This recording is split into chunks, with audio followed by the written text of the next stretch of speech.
And then in 2025, there was a broader accreditation, but in the end, scrums were abruptly canceled, thus denying independent media the opportunity to ask questions of party leaders. So why is it that in every single election, there has been a desire by the Leaders' Debates Commission to prevent certain journalists from accessing the proceedings and asking questions of leaders of parties in this country? They have a recommendation to cancel the press media after the debate.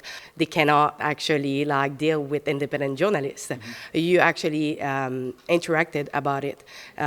What do you think about it? Because they say that they want to reach more people, they want to make it more accessible, but in the same time, they prefer that independent journalists is not there. Well, I think that one of the questions that I would ask here is about what are they trying to achieve? Because hosting a debate that is published online, that anyone can watch or listen to free of charge is one thing. Their position, and I'm sympathetic to it, is that it's not their job to make decisions for what political leaders choose to do. So, and I'm sorry to announce that there will be no scrum tonight with the leaders, because we don't feel that we can actually guarantee a proper environment for this activity. Alexa for Rebel News here in Ottawa, covering the Standing Committee on Procedure and House Affairs as they reviewed the leaders' debate. Today, the committee heard from Michel Cormier, the commissioner during the last federal election. Cormier presented two main recommendations: the criteria for the leaders' debate and media accreditation. The most controversial point is the Commission's recommendation to cancel the Leaders' Debate Media Scrum, arguing that it falls outside their mandate. Come to the conclusion that it was not part of your mandate after things went wrong? Why did you think it was part of your mandate before? Really part of our mandate, but it kind of came with the media accreditation. So if we lived in a different world where where there was consensus on what journalism is, what is a news organization, standards of journalism, it could be easier. But now we're in a situation where we have a lot of different players and who don't agree on the standards of journalism. And it creates a very unstable environment in some of these situations. You all saw how mainstream and legacy media reacted to our presence, whether it was heckling during our questions, throwing papers, yelling accusations at us, spreading disinformation about us, or calling security when we asked for a right of reply. Their actions created a hostile work environment for independent journalists. Sorry, I didn't get your outlet. Drea Humphrey with Rebel News. Okay. Your party... You know I'm going to go with this, all right? Yeah, after you guys threatened to sue. So that's why they got the 4 questions, because the commission... You're making that up. You're lying again. When did the CBC get 4 questions? Yesterday. Yes, after they had already folded to you because you threatened to sue. You're a disgrace to journalism, buddy. Actually, Shut up. here's the thing.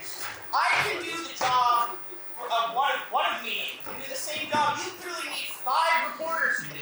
So am I the disgrace, or is it all of the people you needed to do the job I do by myself? Congratulations, Ezra. One of my colleagues, Lincoln Jay, was even physically pushed by a mainstream media cameraman. Despite remaining professional and focused, especially since the leaders' debate are the only opportunity every 4 years to directly challenge party leaders, we were the one accused of creating a so-called unsafe environment. The CBC even reported that the debate commission had to bring the RCMP due to security concerns. However, our access to information request show this never happened. Today, Mr. Cormier announced that the Commission will no longer manage the media scrum, effectively cancelling it. He claimed this falls outside the Commission's mandate. But in reality, this decision comes after the Commission lost twice against us in federal court, while attempting, using taxpayer money, to block us and other independent media. We are already familiar with Michel Cormier's attitude towards independent journalists. Remember his media tour the day after the first scrum? Because it's important to know that we had tried to prevent rebel news from participating in these press conferences. Because I agree with Chantal that they are not journalists as we understand it. But we lost those two cases. Well, there's only so much we can do to control free speech, you know. I understand that. And you understand that? But, lifeguards got to look after the pool, right? And the debate commission was set up for this. And people are now calling for it to be completely scrapped because of what we saw last night. Now that they understand they cannot legally ban independent journalists in future debates, the Commission solution is to cancel the leaders' debate scrum altogether. After the committee meeting, I asked Mr. Cormier if he would agree to an interview after Andrew Lawton, former True North journalist and now a Conservative MP. He initially agreed, then asked which outlet I represented.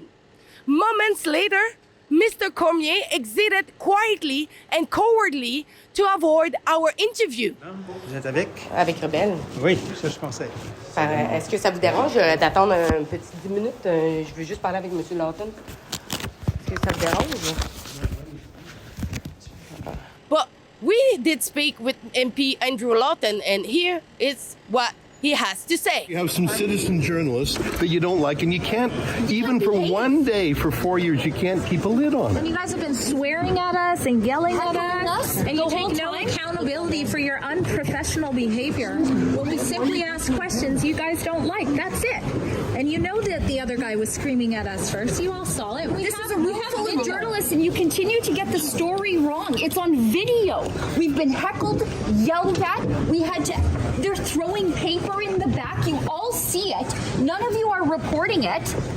As a journalist, before I became a member of Parliament, I had to engage with the Leaders' Debates Commission, in which True North and subsequently Rebel News as well were granted authorization to accredit. But the instinct of the Leaders' Debates Commission in the 2019 election was to draw a line and not permit independent media from attending the debate and attending scrums where there was the opportunity to pose questions to leaders.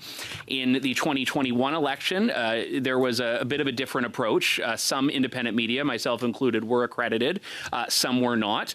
The Leaders' Debates Commission once again went to court and was unsuccessful. And then in 2025, there was a broader accreditation, but in the end, scrums were abruptly canceled, thus denying independent media the opportunity to ask questions of party leaders. So why is it that in every single election, there has been a desire by the Leaders' Debates Commission to prevent certain journalists from accessing the proceedings and asking questions of leaders of parties in this country? Well, if we go back to 2019, the media that we thought did not deserve accreditation were media that we did not believe adhered to professional standards and had demonstrated that they were more advocates than actually journalists. Same thing in 2021. Now we lost the cases in court because the court told us that the commission does not have the authority to decide that. And since there is no legal definition of journalism, the court is not in a position to actually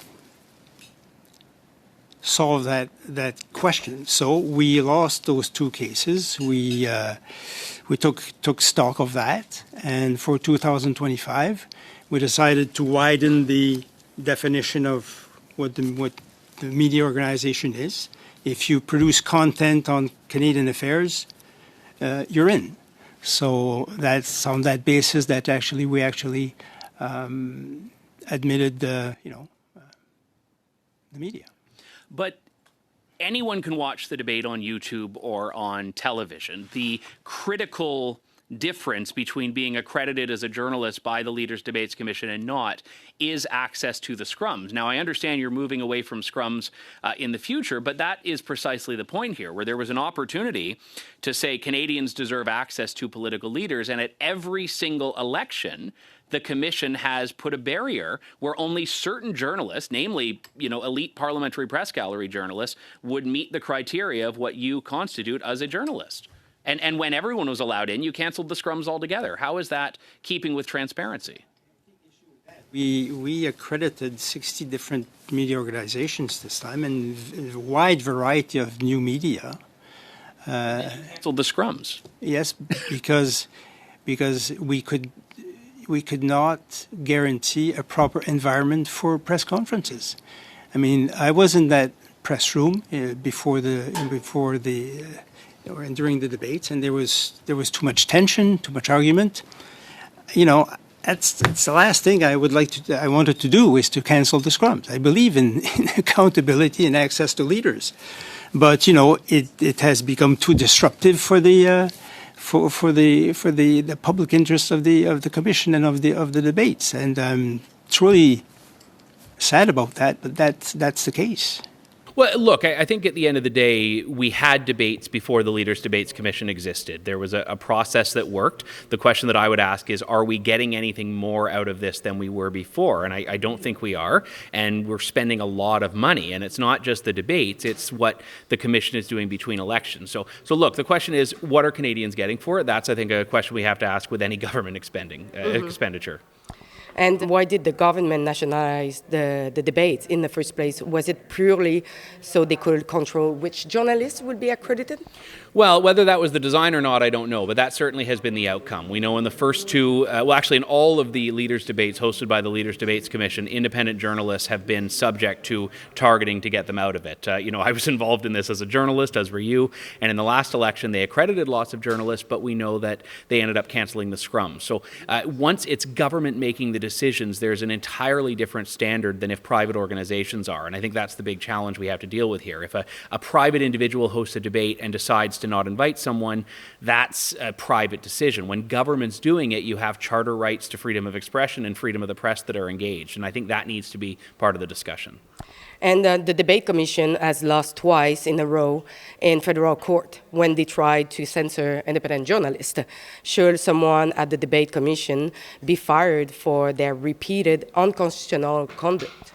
I think that government needs to abide by the Constitution. That's key. I'm not going to get into how the responses should be there, but the government is not the body that should be deciding what a journalist is. Every time this has been attempted, it has failed. I'm glad the federal court has been so consistent that is not the role of government. But at the end of the day, governments need to protect freedom of expression, and within that, freedom of the press.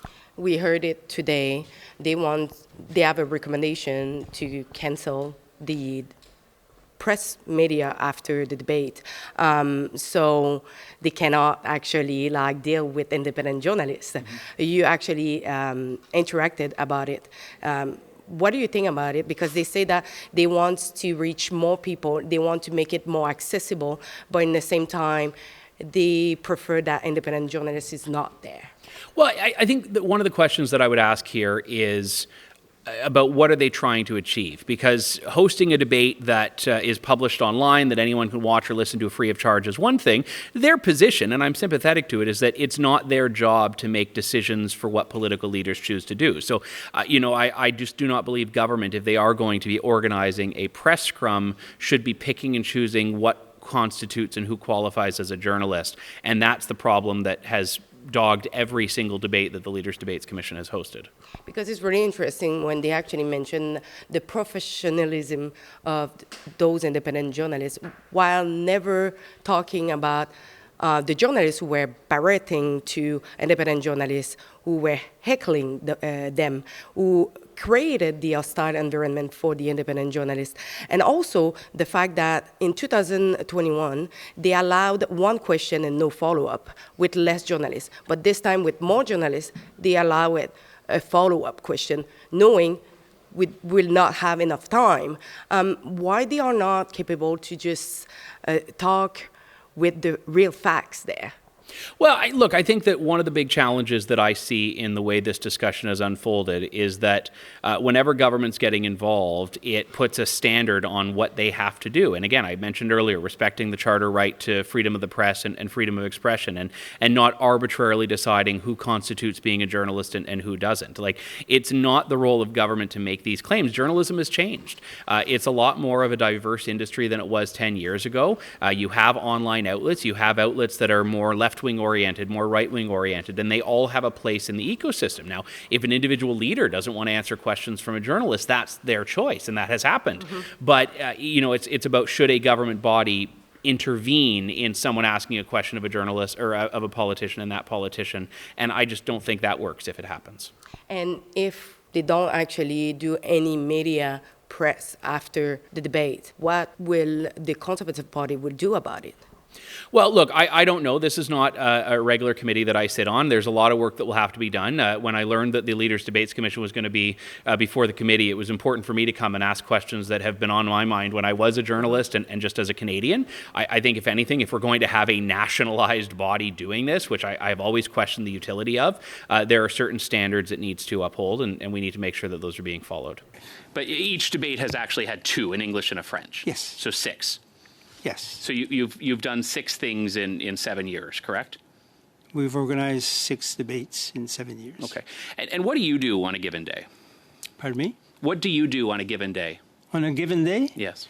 Well, we have weekly meetings we have a small staff, a full-time person who actually does the accounting, finances, administration, and a lot of other stuff. And I'm part-time, and we have another part-time employee who actually helps us with on an hourly basis. My last question is, you literally focus a lot about what they are doing in between the debate. We see that it seemed like they don't really do much, no? Yeah, the old question from, I think it was the movie Office Space, what exactly is it that you do here? I don't know. They have a meeting a week, so maybe they're really productive meetings. I have no idea. But, the commissioner, or not the commissioner, rather, the executive director said he would provide a copy of what he has accomplished since the last election. So I'll look forward to receiving that. And perhaps, because he didn't want to give a calendar. But I hope they're doing something. We're paying money for this. Independent journalists are essential in a democracy. If you want to support us and make sure we continue to show you the other side of the story, you can chip in at rebelfieldreports.com right now, and thank you in advance.